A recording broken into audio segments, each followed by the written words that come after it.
profesionales participantes del diplomado de diseño profesional en concreto armado. En esta oportunidad tenemos el tema de diseño de columnas, el cual estará desarrollada por nuestro docente CAPI, el ingeniero César Cancino Rojas, para lo cual le doy la bienvenida, ingeniero. Adelante. Muchas gracias. Muchísimas gracias. Vamos a revisar el diseño de una columna considerando los requerimientos del diseño sísmico indicados en la norma técnica S060. ¿Cómo vamos a dividir el trabajo de día? Va a ser de este modo. Miren, en la mañana primero les voy a mostrar cómo se construye el diagrama de interacción o la curva de resistencia de una columna. Y en la tarde revisaremos estas diapositivas. Es decir, para lograr entender el diseño sísmico, o el diseño sismo resistente de una columna, habría que primero recordar cómo se hace la curva de resistencia, el diagrama de interacción de una columna. ¿Bien? Vamos a iniciar con lo de acá. Este material no se les alcanzó porque la idea es que lo vamos a desarrollar aquí con la idea de ustedes en la pizarra, ¿no? Que es el mejor modo de aprender. Y aquí hay cosas ya muy elementales que tal vez no valen la pena ya incidir, que es una columna. En la norma técnica S060 no existe una descripción plena de lo que sería una columna. A diferencia de otras reglamentaciones donde sí establecen algunos requisitos, digamos, muy específicos para identificar cuándo se tiene una columna y cuándo se tiene una placa, ¿no? En realidad, en nuestro reglamento no es que no exista esa descripción, sino que está un poquito ahí media oculta y hay que comenzar a interpretar, ¿no? Entonces ya, como que eso luego, si uno lo comienza a interpretar, lo interpreta a su modo y a veces no conduce a un buen diseño estructural, ¿no? Este documento ha sido preparado por el ingeniero Enrique García Reyes. Es un colombiano que llegó a ser presidente del ACEI, primer latinoamericano que llegó a ese cargo, ¿no? Y por acá vamos a encontrar, si no mal recuerdo, alguna información con respecto a qué características debería cumplir una columna. Como le digo, el agudo del asunto, es decir, el año pasado diseñé un colegio y con la normativa anterior, creo que fue, y en la normativa anterior se indicaba que el sistema estructural de un colegio debería ser a base de muros, ¿no? Y yo le puse unos elementos verticales de 40 centímetros por 80 centímetros, ¿me entiendes? Para no usar columnas en T, que no me gusta en realidad la columna en T hoy en día. Y el revisor comenzó a ver el plano y me dijo, mira, o sea, las observaciones, ¿no? Él dijo que el sistema estructural no era a base de muros. La configuración que había planteado era la siguiente, ¿no? En la dirección corta había dispuesto muros de albañilería, no, muros de concreto armado en realidad, ¿no? Dos muros de concreto armado, y en la dirección larga había peratado la columna a los 80 centímetros, ¿no? Entonces él veía que, bueno, en la dirección donde actúan las cargas de gravedad, la columna tenía menor dimensión en aquella en que no actuaban las cargas de gravedad. Total, hizo un montón de observaciones, ¿no? Que eso no funcionaba, que no sé cuánto, que esos elementos de 40 por 80 él los veía como una columna. Y yo le decía que los miro como una placa, ¿no? Como estructural, ¿no? Porque es 80 centímetros por 40. Entonces, en esa discusión, bueno, yo le sustenté el trabajo. Y al final me dijo ya, bueno, aceptamos, pero los próximos colegios lo diseñan con esas placas en T, ¿no? Bueno, para salir de rato ya fue suficiente, ¿no?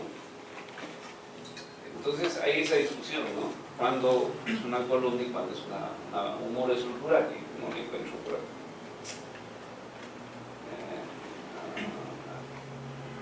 Porque si busco aquí tal vez.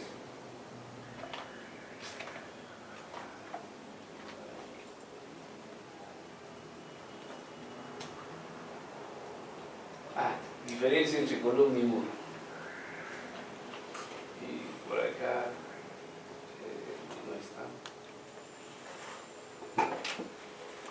No está.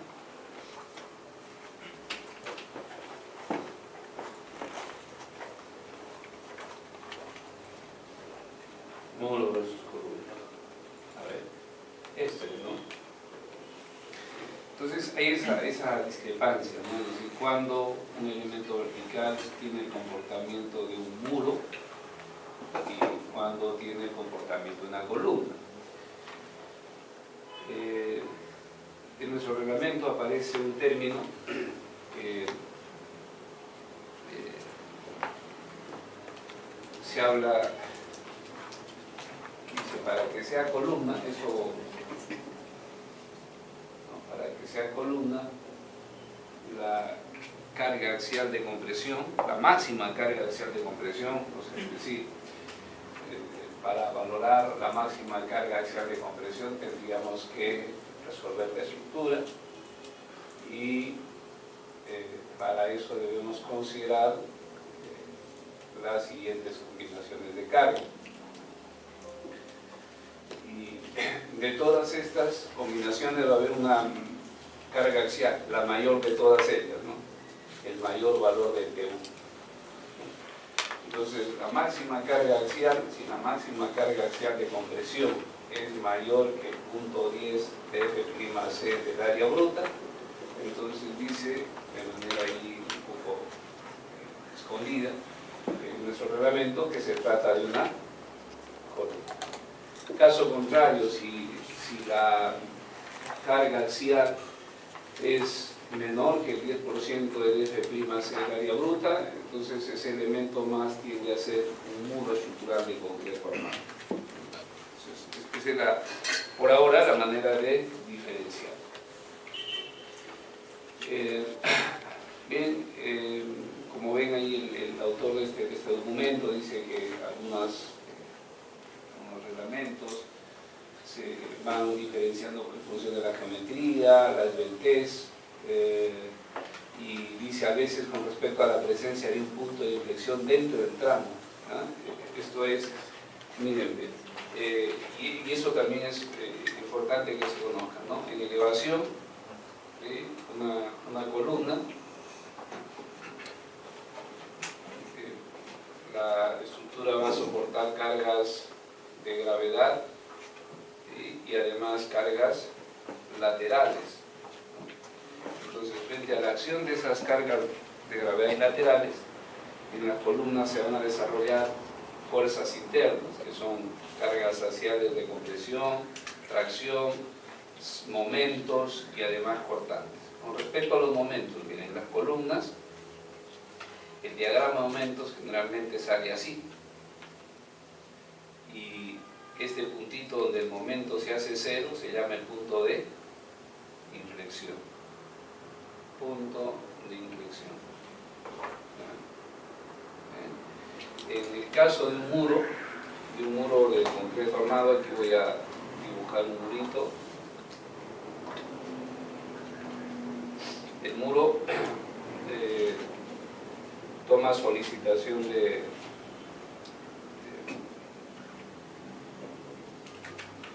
flexión, cortante, carga axial, y en el muro miren el diagrama de momentos, y por acá tomamos el eje del muro.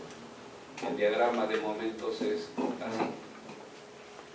Es decir, en el muro generalmente no hay puntos de inflexión entre los entrepisos, por llamarlo así, ¿no es cierto? Esa es bueno, entonces ese es otro medio, por ejemplo, de diferenciar o de separar lo que es un muro de una columna, ¿no?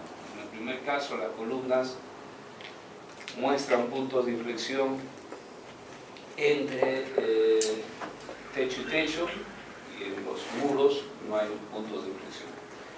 Y el otro modo de diferenciar ya es cuando uno ve el producto, ¿no? Es decir, uno ve el plano y ve el refuerzo. Y eso también es valioso, sobre todo aquel que se encarga de revisar planos. El revisor de planos tiene que tener obviamente experiencia en el diseño estructural. Si no tiene experiencia, no sirve de nada, ¿no?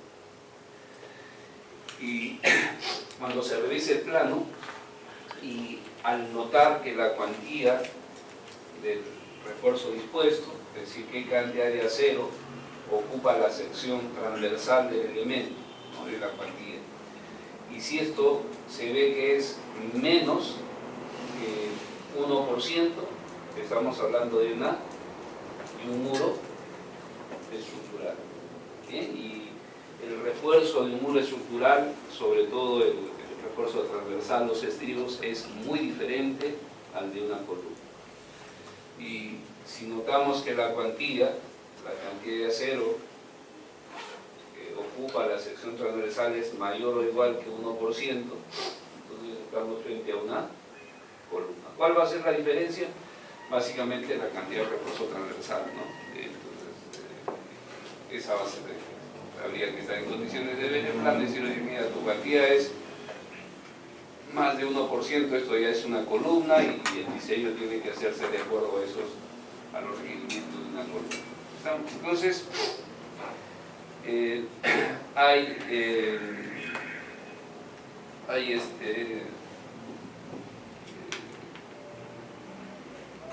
modos de ir diferenciando una columna de un muro. Los modos más racionales de diferenciar una columna de un muro estructural están indicados aquí en la pizarra, ¿no?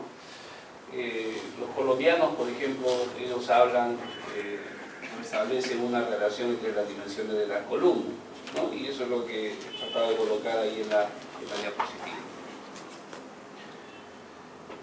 Lo de acá, de hecho, que ya ustedes lo conocen, no hay necesidad de repetir, ¿no?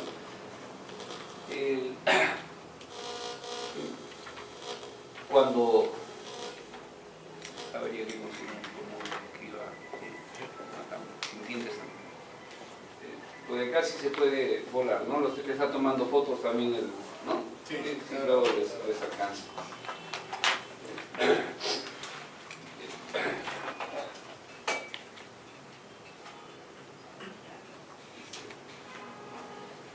Bueno, disculpen la facha en la que estoy, o sea, lo que pasa es que mi señora me ha puesto los zapatos diferentes, ¿no? Yo estoy preocupado de quién se los otros zapatos, ¿no? Creo que es por la boca mole. Ya me están poniendo los zapatos y digo, pero ¿qué es eso? Marrón con negro ya. Bueno, mire, cuando se hace el diseño de un edificio, digamos, la fuerza que complica todo es el sismo, ¿no? Las cargas de gravedad, el edificio nunca se va a caer con cargas de gravedad, ¿no? Siempre el problema es el sismo. Y la fuerza inercial nosotros lo consideramos aplicada a nivel de techo, ¿no? En cada techo se aplica la fuerza inercial. ¿Y dónde está aplicada en cada techo? En el centro de masa, ¿no es cierto? Bien. Y la resistencia del edificio al movimiento, ¿dónde se aplica? En el centro de rigidez, ¿cierto? ¿Sí o no? Bien. pero todos somos conscientes que, digamos, hay mucha incertidumbre con respecto a la ubicación del centro de masas y centro de rigidez, ¿no es cierto? Hay mucha incertidumbre. Y para, de algún modo, compensar esa incertidumbre, a nivel de la ingeniería, se comienza a trabajar un concepto que se llama la excentricidad accidental. ¿Cuánto vale la excentricidad accidental? El 5% de la dimensión del edificio, de la mayor dimensión del edificio, que es perpendicular al sismo. ¿No? Así es la construcción. Entonces, voy a dibujar aquí un edificio en planta y voy a considerar la acción del sismo en una dirección, cuando el sismo viene así. Esta es la planta, ¿no? Y esta es la mayor dimensión.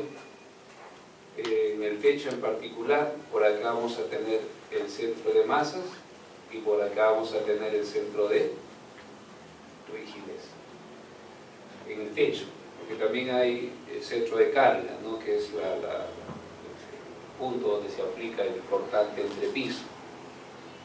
Pero ahora haya desaparecido ese concepto, solamente nos interesa la excentricidad que existe entre el centro de masas y el centro de rigidez.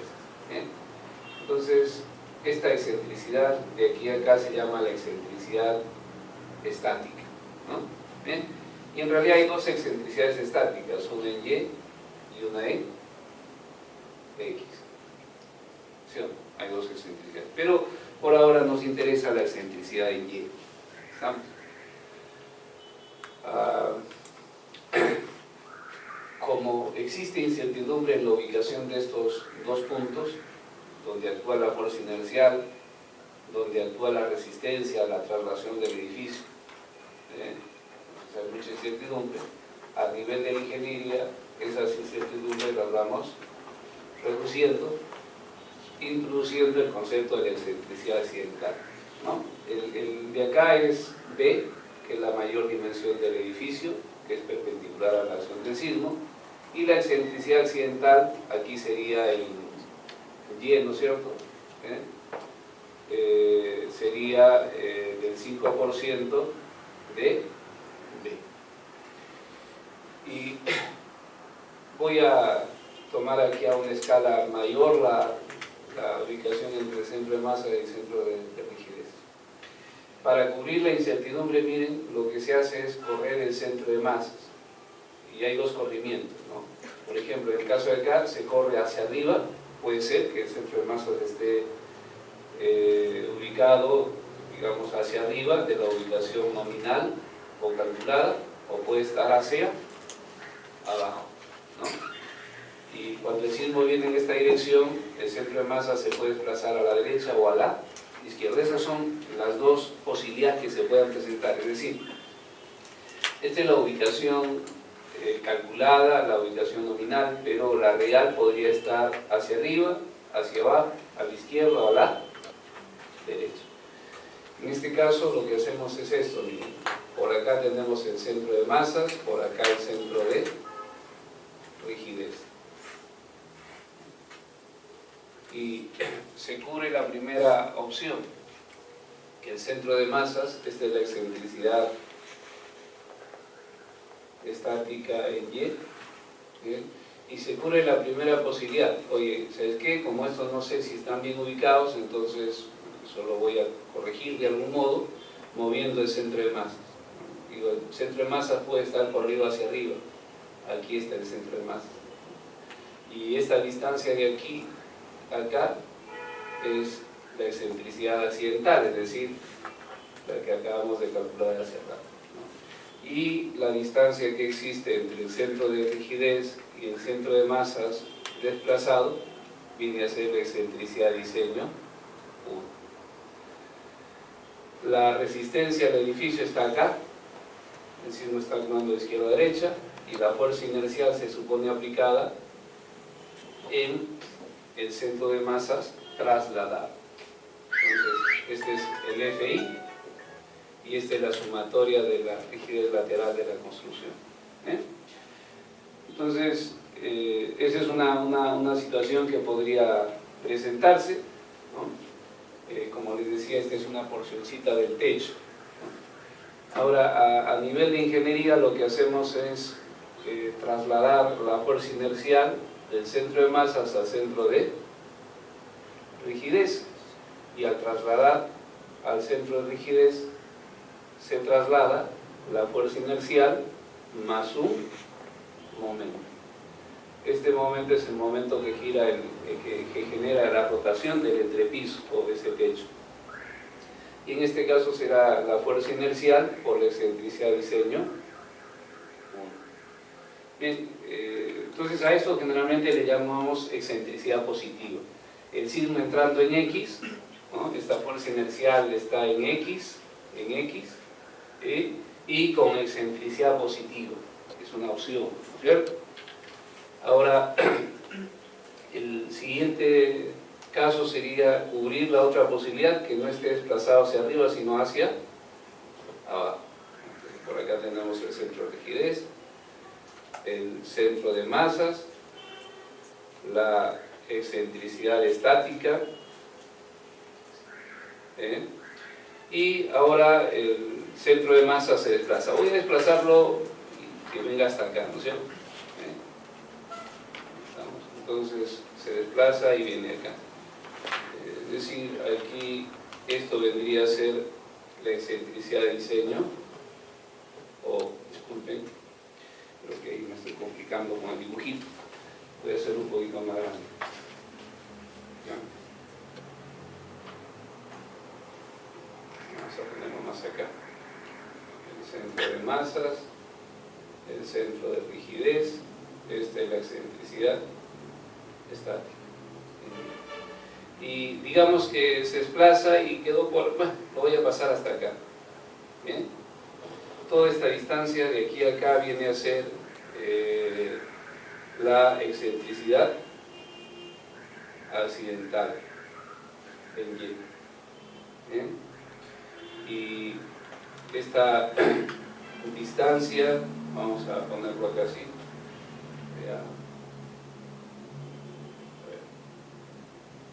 Este es el centro de masa desplazado.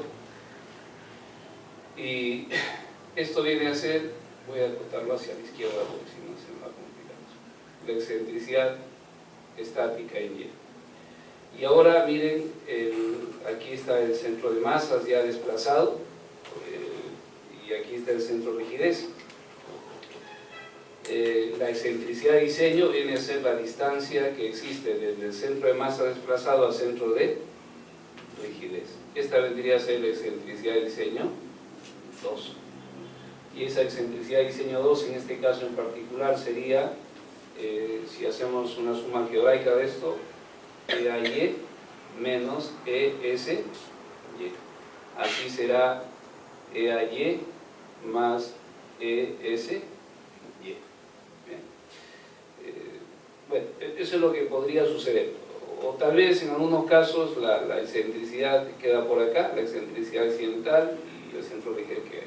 Lo que estoy tratando es indicar una de las posibilidades, ¿no? No están todas.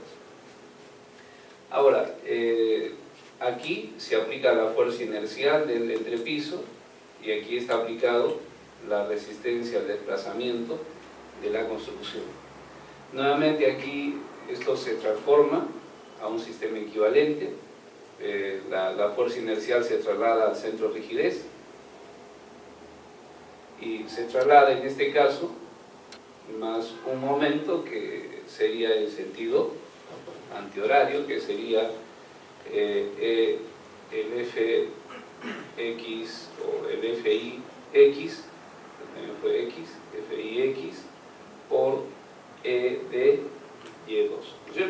Entonces, a ver, lo que quiero es que recuerden lo siguiente, ¿no? Y probablemente también ya ustedes lo van manejando. Cuando el sismo entra en la dirección X, hay que considerar dos posibilidades: que el centro de masa se desplace hacia arriba o que el centro de masa se desplace hacia abajo. Es decir, cuando el sismo entra de izquierda a derecha, este se transforma en dos estados básicos de carga, ¿no? dos estados básicos de carga. Uno considerando que el sismo entra con excentricidad positiva y otra con excentricidad negativa. Lo mismo sucede cuando el sismo viene en la dirección vertical, en la dirección Y. Ese sismo luego se tiene que transformar en dos estados básicos de carga. ¿Estamos? Es decir, miren, si consideramos las combinaciones de carga que incluyen las fuerzas inerciales, 1,25 de D más L más E, y acá 0,90 de D más E, entonces aquí, en esta combinación, vamos a tener lo siguiente. Primero, considerando que el sismo va de izquierda a derecha, con excentricidad positiva y negativa. ¿Sí? Y luego hay que considerar que el sismo va de derecha a izquierda, y luego actuando con excentricidad positiva y negativa. Eso hay que considerarlo en ambas situaciones.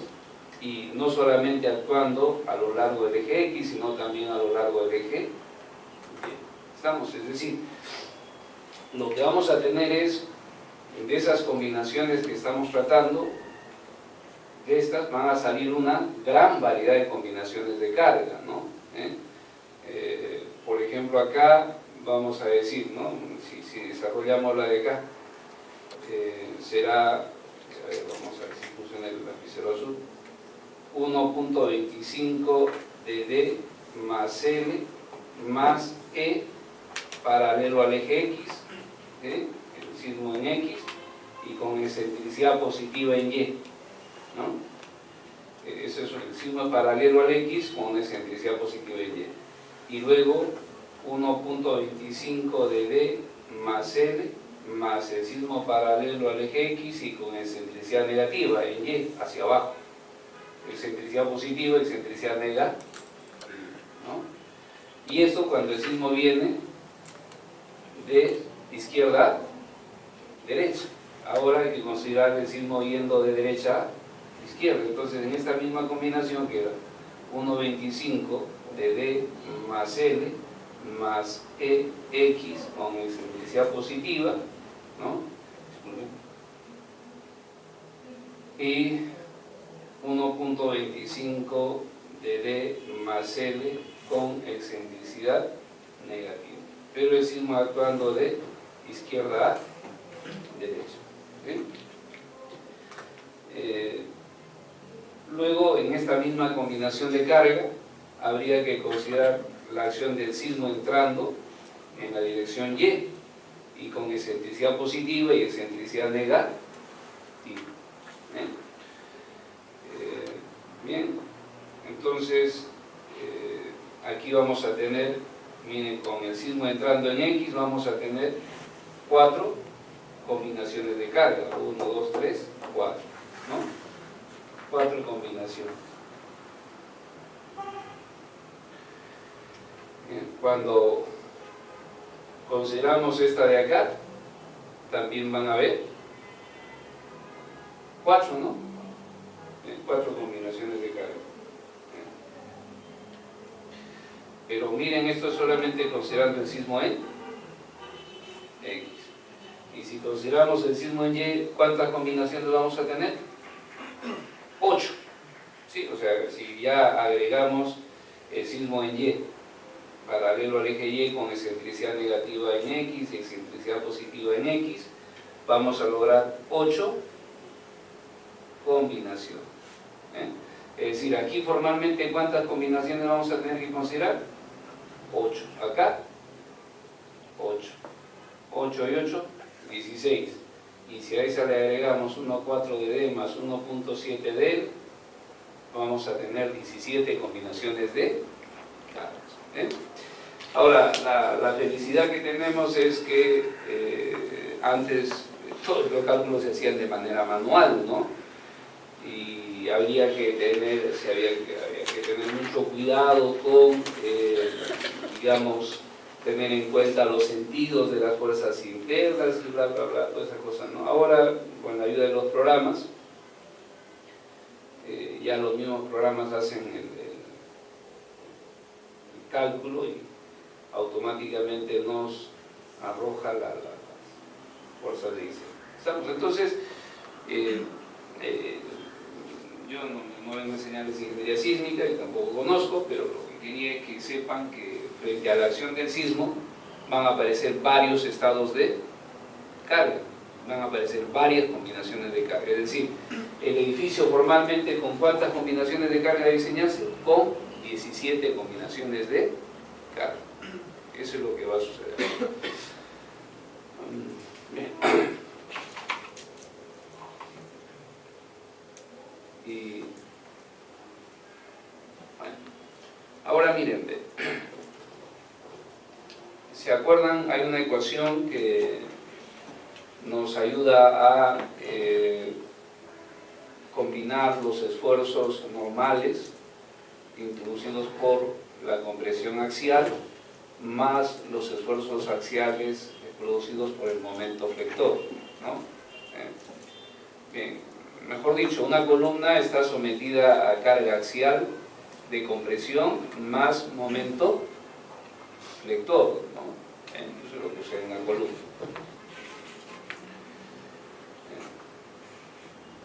Y en una columna, la distribución de fuerzas internas que por ahora nos interesa son el axial y el momento, ¿no? Eso es lo que nos interesa.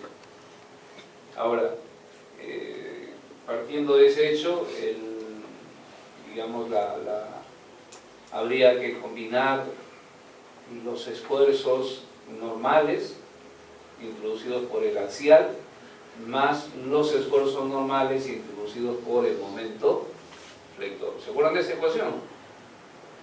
17 combinaciones que hay que considerar. Y si se aísla una columna, cualquiera, puede presentarse estas dos situaciones. El axial, que puede ser de compresión o tracción, y que generalmente se considera el axial va variando de manera constante, y luego vamos a tener la posibilidad del momento. El momento puede estar así. Este es el punto de inflexión. Por acá esto le vamos a llamar M2, M1. Esa es una posibilidad, ¿no? Y la otra posibilidad que no es negada y que puede presentarse también, y que aparentemente esto ya no lo clasificaría como columna, es el axial, que se considera constante, ¿no? Y el momento, que se mantiene con el mismo sentido.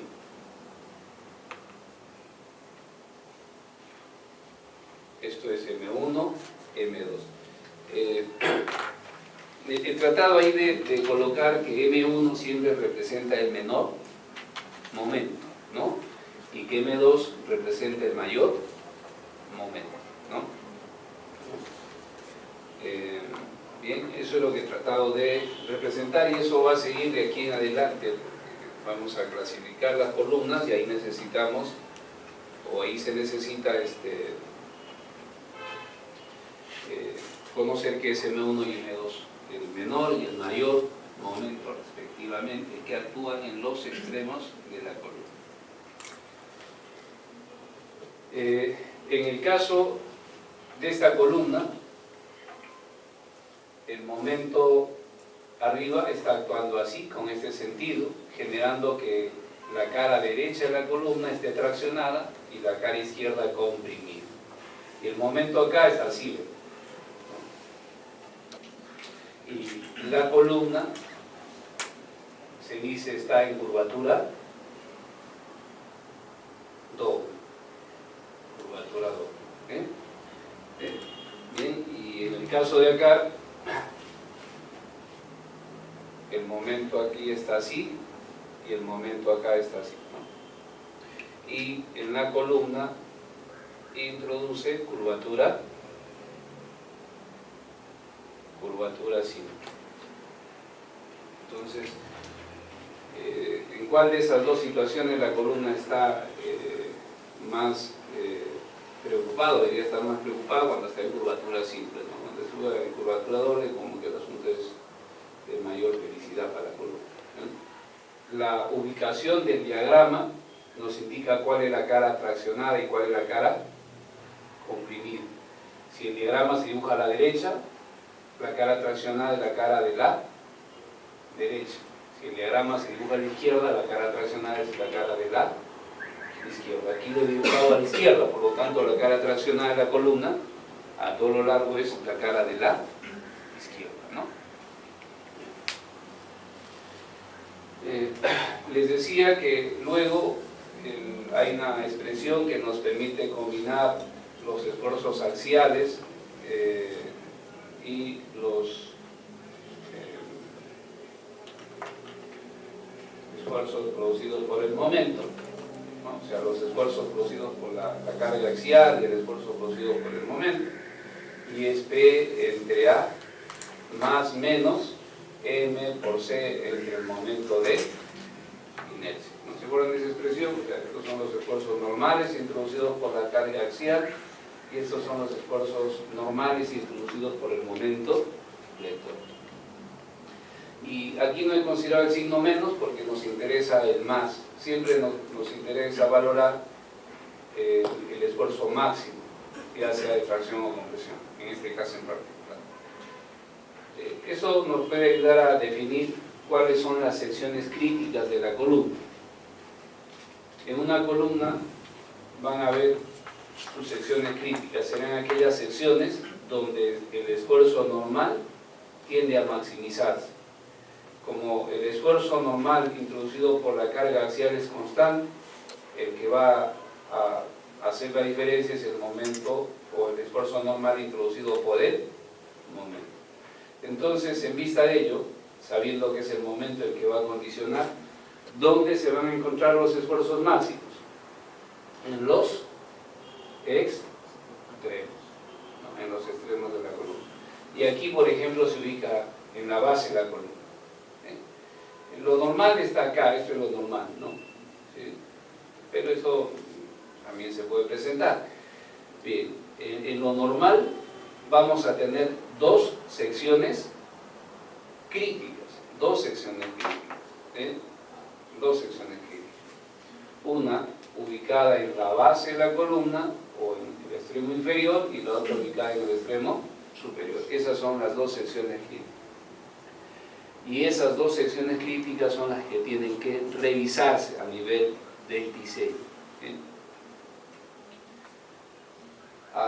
Entonces, en cada una de las secciones críticas, en cada sección crítica, arriba y abajo vamos a tener un par de valores de PU y MU. ¿Bien? Entonces, por ejemplo, en esta combinación, ¿cuántos pares de PU y MU vamos a tener? Dos pares, ¿no? Porque el primer par será para el extremo inferior y el otro par para el extremo superior. ¿Y aquí cuántos pares? 16, ¿no es cierto? Y acá 16. Y esto sí es que solamente consideramos flexión uniaxial, ¿no? Si consideramos flexión biaxial, bueno, aparecería por acá el momento en Y. Pero miren, para diseñar una columna hay que considerar ¿cuántos valores de PU y MU? 34. Eso es lo que hay que hacer, ¿no? Bueno, el trabajo que nos queda, ¿no?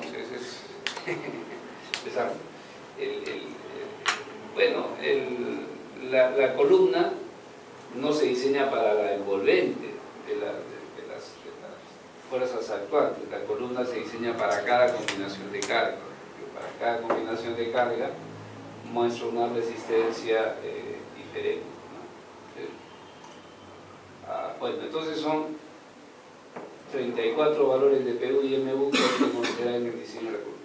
El detalle está en que el diseño debe hacerse considerando la combinación de carga o el par de valores de PU y MU que resulten siendo los más desfavorables. Y eso es más o menos fácil de identificar. La combinación más desfavorable o el par más desfavorable será aquel en que la carga axial es pequeñita y el momento es grande. Esa sería la situación más desfavorable. No solamente va a suceder eso en columnas, sino también en las placas. O sea, uno hay que identificar así de manera rápida y pronta cuál de estas combinaciones resulta siendo la más desfavorable. Esta, la que tiene la menor carga axial y el mayor momento. Se hace el diseño con esa combinación y luego se revisan el resto de combinaciones, ¿no? Bueno, los tipos de columnas,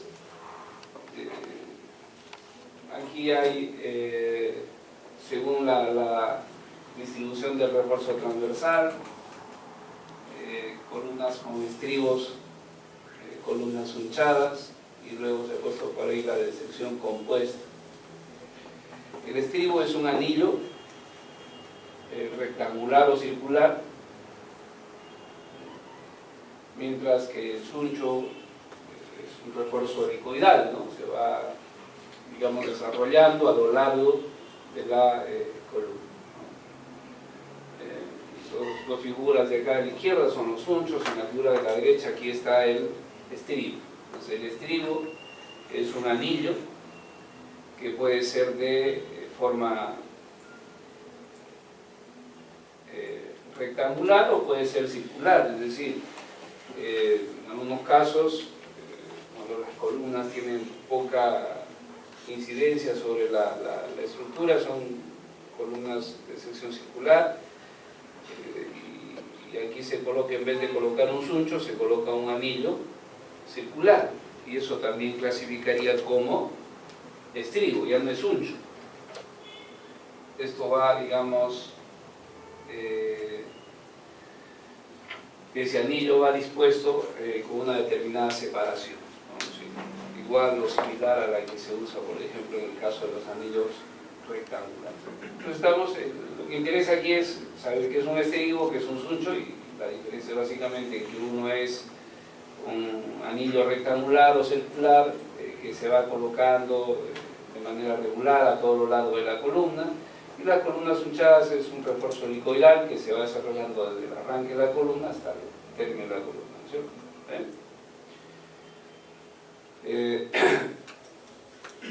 Desde el punto de vista del diseño, en concreto reforzado, las columnas se pueden también clasificar según su longitud, las columnas cortas, las columnas largas. La acepción que se le da a estos términos en concreto reforzado es diferente a lo que vendría a ser el diseño sísmico, ¿no? La columna corta es un elemento que por proceso constructivo en la parte del diseño sísmico se ha reducido su longitud, ¿no es cierto? Esa es la definición de columna corta en el diseño sísmico. Pero aquí en concreto armado se maneja de otra manera el término de columna corta. La columna corta, su resistencia depende básicamente de la resistencia de los materiales y de la cantidad de material que se dispone, ¿no? Unas columnas largas, la resistencia va a depender obviamente de la resistencia de los materiales, de la cantidad y además de materiales y además de cómo se distribuye la sección transversal. Depende de la longitud de la columna, depende del nivel de restricción al desplazamiento, a la rotación que tienen los extremos de la columna. Luego tenemos esta otra clasificación de acuerdo a la ubicación de la carga axial, y eso sí merece que se tome cuenta porque nos va a ayudar a recordar un término que en el trayecto vamos a manejar, ¿no? No se olviden que hasta ahora estamos viendo cuáles son las secciones críticas de una columna, son las que se ubican en los extremos, y además hemos visto que hay que diseñar para cada combinación. También hemos dado ahí una idea de cuál es la combinación más crítica, será aquella donde la carga axial es más pequeña y el momento es un valor muy grande. Se está tratando de diferenciar lo que es la columna con estribo de la columna sunchada, la columna corta de la columna esbelta, y luego esto de la carga. Voy a dibujar aquí una columna de sección rectangular. El baricentro o eje longitudinal, ¿no? Si la carga está aplicada a lo largo del eje longitudinal, es decir, en el centroide de la sección transversal, la carga es axial, ¿cierto? Aquí la excentricidad es igual a 0, ¿cierto? Entonces, y el esfuerzo actuante en cualquier sección será PU entre AG, siendo AG la sección transversal de la columna, ¿no? Bien, esa es una columna cargada axialmente o concéntricamente, como se indica ahí, ¿no?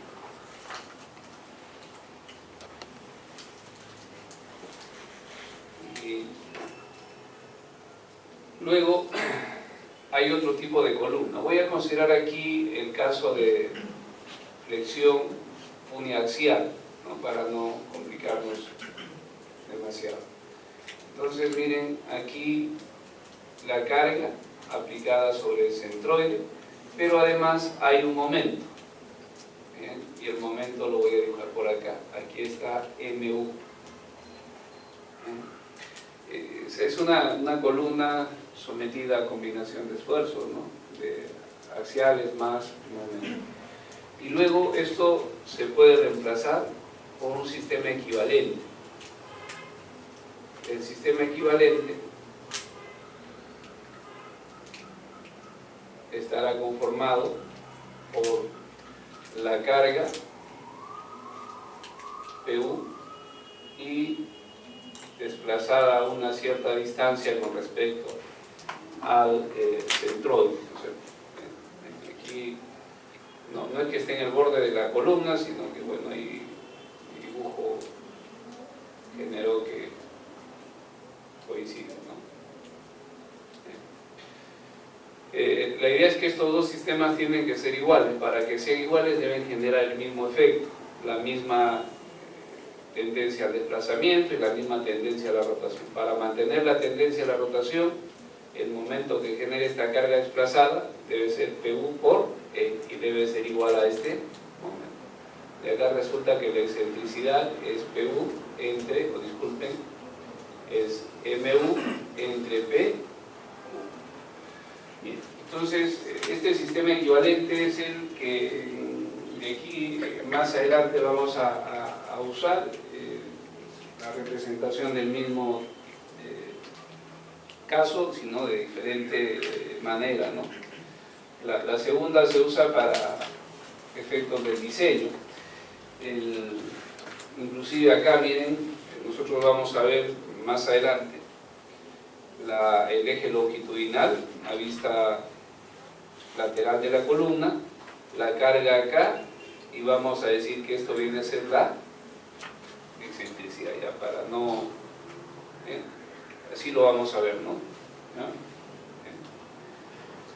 Bueno, entonces, ahora la diferencia entre una columna estribada y una columna sunchada. Se supone que para hacer la comparación hay que establecer algunas características que sean similares, ¿no? Las características similares son las siguientes. Están hechas con la misma calidad de concreto, con la misma calidad de acero, tienen la misma cantidad de refuerzo longitudinal y la diferencia está básicamente en que una lleva estribos y la otra sunchos, ¿no? Y luego estos se cargan axialmente en compresión, y para cada carga axial de compresión se va midiendo el acortamiento de la columna, y luego se establece una curva en la que se mide el acortamiento y la carga aplicada, ¿no? Bien. Y bueno, y en el comportamiento de ambas columnas hay diferencias significativas, ¿no? La columna con estribos falla con una deformación entre comillas pequeña, y la columna con refuerzo en espiral falla con grandes o bajo grandes deformaciones, ¿no?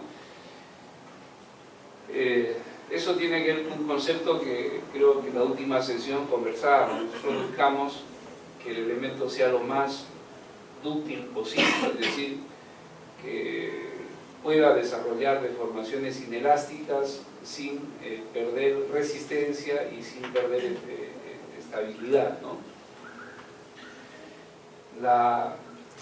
Miren, aquí no hay un puntero, no tenemos un puntero, ¿no?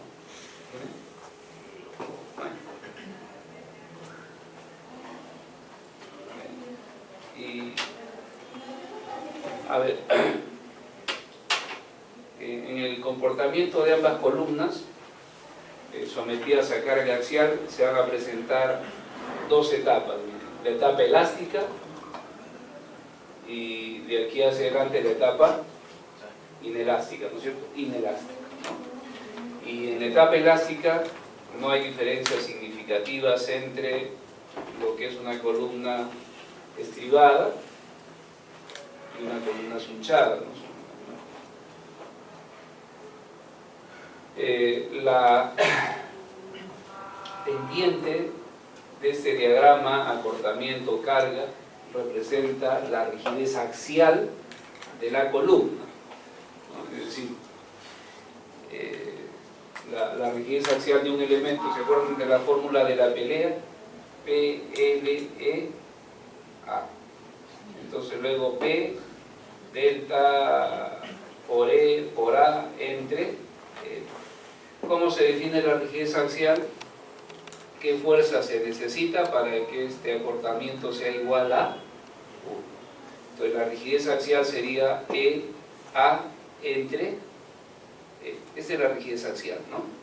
Bien, entonces la pendiente de esa curva representa la rigidez axial de la columna, ¿eh? Y una vez que pierde o que ya comienza a incursionar en el rango inelástico, la pendiente va decreciendo, es decir, la columna va perdiendo rigidez axial. ¿Y por qué pierde rigidez axial la columna?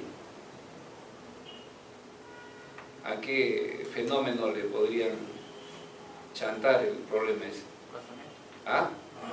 ¿Aplastamiento? No, el aplastamiento se va a presentar todavía más allá. Exceso de carga, pero ¿qué es lo que pasa internamente?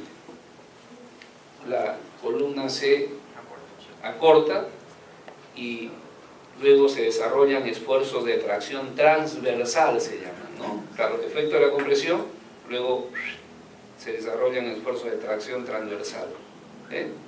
Y cuando el concreto está traccionado, ¿qué es lo que va a pasar? Se va a fisurar. Entonces, como que a partir de ese instante ya el concreto comienza a fisurarse y el material, o sea, la rigidez del material va decreciendo. O sea, si el concreto está sin fisurar, obviamente su rigidez es alta, pero una vez que comienza a fisurarse, su rigidez se degrada, se va perdiendo, ¿no? Pero miren el efecto es complicado, ¿no? Porque se expande transversalmente y esa expansión luego genera mayor agrietamiento dentro del concreto, ¿no? El concreto se expande y luego es contenido ¿por quién? Por los estribos, ¿no es cierto? Por los estribos, ¿no? Por los estribos, ¿eh?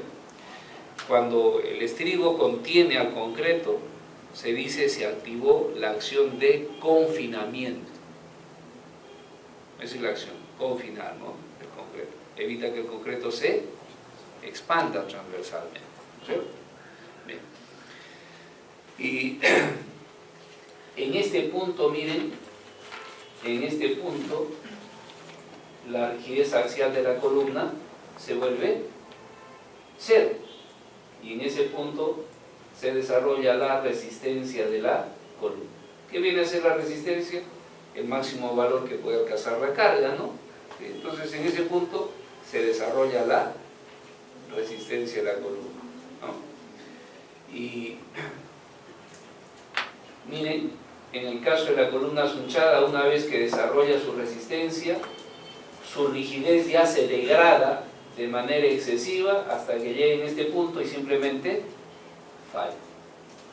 La deformación o el acortamiento que da inicio a la afluencia de acero. Y por acá este es el acortamiento en el que se presenta la falla. Bien, la ductilidad será delta U menos delta Y. Esta es la ductilidad local de la columna, ¿no? Estribada. Y de la columna sunchada,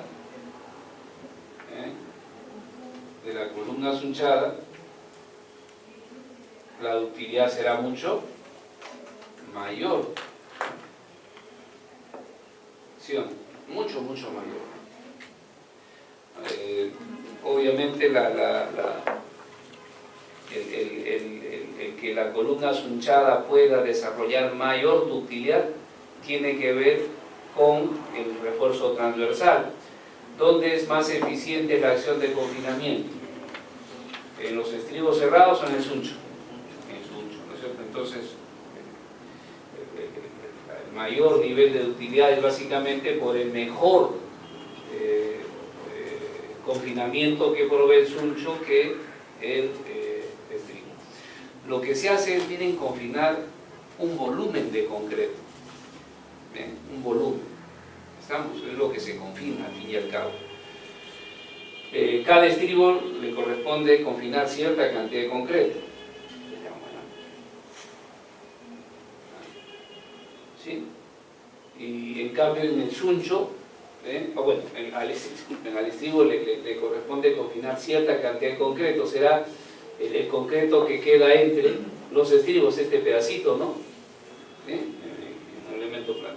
Aquí al suncho le corresponde esta partecita, pero como el suncho se va desarrollando de manera helicoidal, como que al final, digamos, tiene menor separación y otras cositas más que hacen que, digamos, la ductilidad se incremente, ¿no? O el efecto de confinamiento se incremente, ¿no?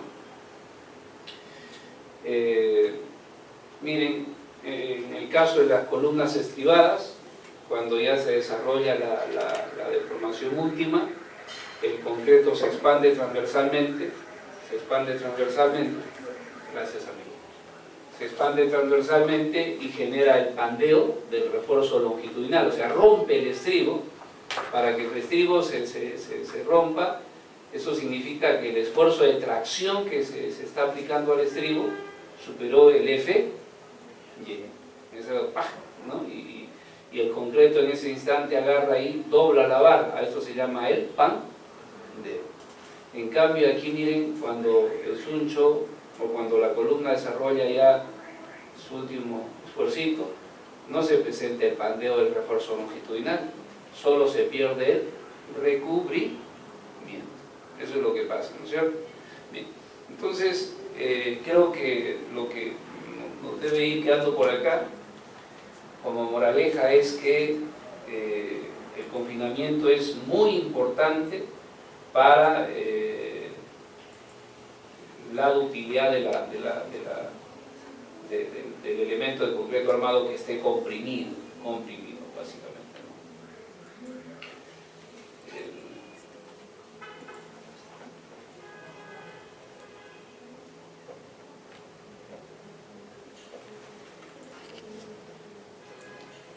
En la sesión pasada hablábamos de que digamos, hay una gran parte de la energía sísmica que se puede disipar, ¿no?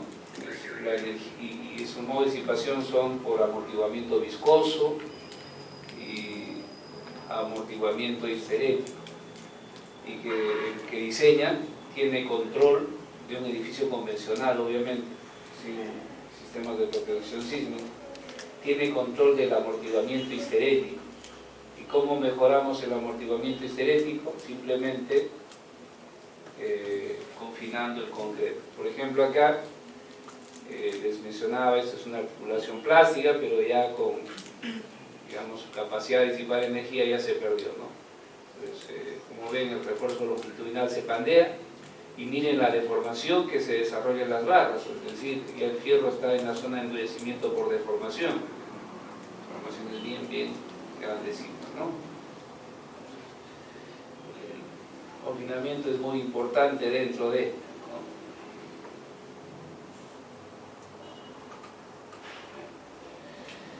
Y lo que acabo de ver hace rato, les decía que hay 2 secciones críticas y que hay como 30 y no sé cuántas combinaciones de carga o 30 y no sé cuántos pares de valores de PU y MU que hay que considerar en el diseño, ¿no? Con respecto al factor de resistencia, la falla por compresión es una falla frágil y si es así se le asigna un factor de resistencia menor de aquella que corresponde a una falla dúctil. Cuando hay carga axial de tracción con o sin flexión, el factor de resistencia es de 0,90, falla dúctil. Cuando hay carga axial de compresión con o sin flexión, en elementos con refuerzo en espiral, 0,75. Y estribos, ¿no?, ya sea rectangulares o circulares o triangulares si quieren, el factor de resistencia es de 0,70. Menos dúctil, más dúctil, más dúctil, ¿no? Y luego aquí en nuestra norma hay un modo de ir pasando de frágil a dúctil. O sea, el factor de resistencia se tiene que ir incrementando de aquí hacia acá, dependiendo de cómo van variando las fuerzas, ¿no? Y es un modo medio complicado de manejar, ¿no? Entonces, en las referencias, por ahí hemos encontrado esta manera de definir el factor de resistencia cuando está entre falla frágil y dúctil, dependiendo si es estribos o sunchos. Y aquí está, ¿no? Esto lo vamos a implementar, así que al menos ya lo tenemos aquí como ecuaciones, que es lo que, digamos, está aquí escrito de un modo medio como bíblico, ¿no? Es decir, hay que traer a algún obispo para que lo interprete, ¿no? Bien, aquí ya está facilito. Esto lo vamos a usar, así que vamos a regresar acá y vamos a transcribir el momento que corresponde.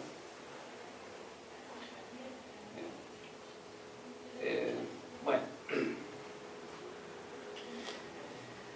bien, el diseño de columnas es un poquito más complicado que el diseño de líneas, ¿no? Disculpen que me llaman.